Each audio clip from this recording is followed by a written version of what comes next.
So we had a few people ask us about the general procedure of an evening practice session and how we go about what we do of a practice evening. So this one just explains what we typically see on a practice night. So at 6 p.m. we get our road closure, all being well, no delays on the open roads, and the roads close at 6. And what we'll do is we'll go to the position before the place where we're going to spend the evening, and spend the evening there, all being well, no incidents, and we don't need to move. So for instance, I am TM5, I'm Mike 5, and I'm starting at the grandstand because my position for the session is Balacrane. So roads close at 6, and there'll be certain things happening around the course, get marshals in positions and things like that. And then we'll start to move around the circuit to check everything in our sectors before practice commences, roughly around 20 past to 6:30. As you can see, we're moving around, getting ourselves into position, getting ready for the start of the practice session. So I set off from pit lane here, and the first thing I do is narrowly avoid a seagull who's trying to attack me. A little slow-mo there. Obviously, the road's probably been closed for a little while now, and wildlife does tend to settle around the course and sometimes pops out in front of you, but fortunately I'm only cruising down the hill, so that wasn't too much of an issue. So you can see still marshals in the road and dotted around the side of the track, and they're getting themselves in position and they're checking the road. And then we set off, and you can see we're going at a real steady pace, and we're checking the barriers are all up where they need to be. There's no spectators in any places where they shouldn't be. But also having a look at the roads. The marshals are obviously doing that as well, but as we ride round, we're also checking the road surface, anything that anyone's missed, any debris, any leaks, anything that needs looking at. So occasionally we'll be asked to look at a certain spot on the course if it's in your sector. So it'll be Mike 5, make your way to Balacrane, stop at said place and check said issue. That happens relatively often. More times than not, it's something that can be just dealt with really quickly, or it's just to check something, just for a confirmation. So on this night, I was asked to stop at the Wagon Horses Jump, just outside of Crosby. So as we approach here, just make the marshals on the left.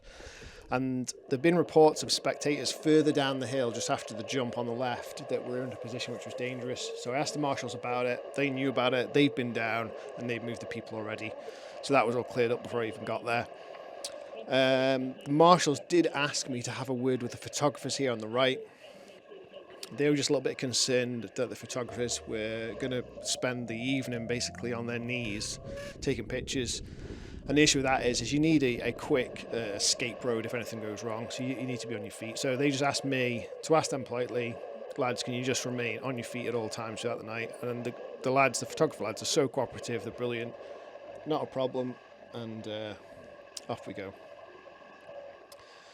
So heading out to Balacrane, checking the road again, checking the barriers, but I'm not actually going to stop at Balacrane because we've got something else we need to sort out. But what I'll do is I'll pull in at Balacrane and just speak to the marshals anyway, because they're expecting me to pull in and stop. And if I just ride past, they'll be wondering what's going on. They may have been told before, but it's always best just to be sure. So pull in at Balacrane and just explain to them that I'm not stopping, I'm carrying on, and there'll be another TM along from the grandstand shortly. So we had something was going on at the Black Dub, and we needed to escort a car off the course. Normally this is something to do with medical, but it can be anything. So there's a reason this person needs to get off. They've asked for permission, and it's deemed serious enough that they need to get off the course. So we'll zip through to the Black Dub and pick up this car. And the first place we can get it off the course, where it's got full access to the outside of the island, is Cronkivody. So we'll get them off of Cronky. So pull in the Black Dub here. Marshall's already prepared, ready to go. Pick up the Golf. Golf GTI probably getting really excited for his closed road run through the Glen Helen section, but we're not going to be going quick. So we're just waiting for confirmation. And we'll just get a piece here from race control where you see how everything's confirmed and asked for. And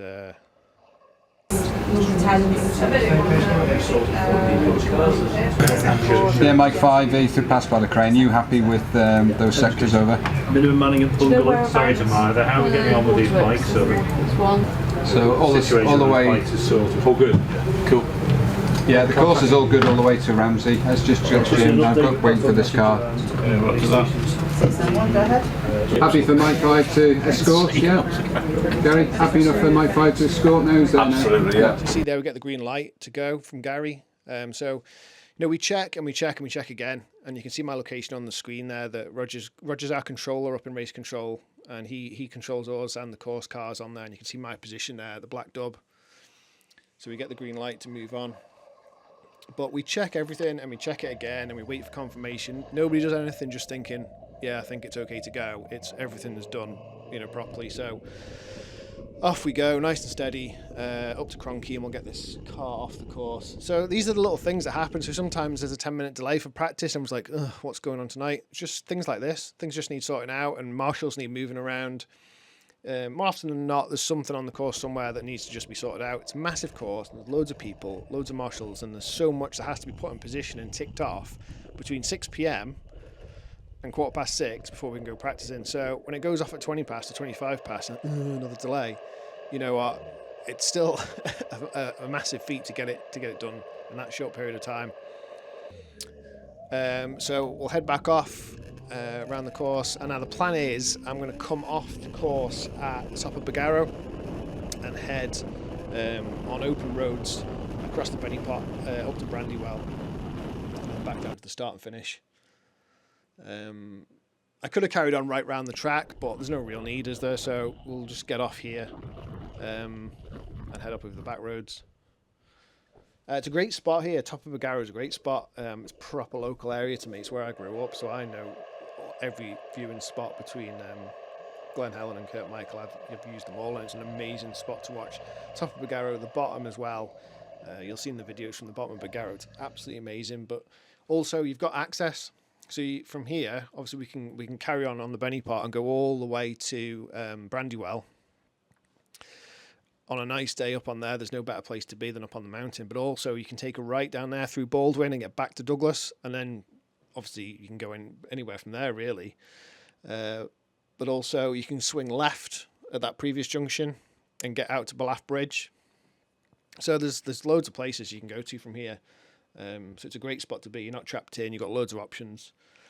So yeah, arriving at Brandywell, and the marshals are got the heads up, got the barrier ready for me, and we'll just zip onto the track, head back down to the start and finish. Another beautiful night on the Isle of Man. Amazing weather we had practice week, absolutely amazing, and race week to be fair. Never seen anything like it. Not in the last, well, not since I can remember we've had weather like that. No better place. So yeah, back down to the start and finish. At this point, the session's already started. So when the session starts, obviously we get a shout in our ear just to let us know that bikes are on circuit. And the boys are whizzing around and setting their times.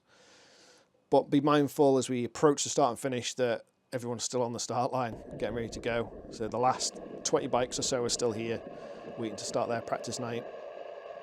So we're just nice and steady. Obviously you've got a bunch of race bikes there, all revved up and loud, and people have got earplugs in and headphones on and stuff, so they're not expecting a bike to approach them from behind, so you just always expect the unexpected. I know we're only literally basically doing walking pace, but you don't want to be getting toppled over. So we'll just head on back down here into pit lane. Squeeze past all these people. But yeah, just a basic rundown of what happens. Obviously I don't do this every night. More often than not I'll go to Ballacrane and there's no issues at all, but just a bit more going on tonight, a bit more stuff to show you and a bit more interesting, and just some of the things that we do. Again, behind the scenes, things nobody sees. You just sit there, wait, 10-minute delay, and next thing, Michael Dunlop and Connor Cummins are whizzing past you and you don't think anything of it, but there's all these things going on in the background. But yeah, so just a bit of a different one for you today. Hope you enjoyed it. See you in the next one.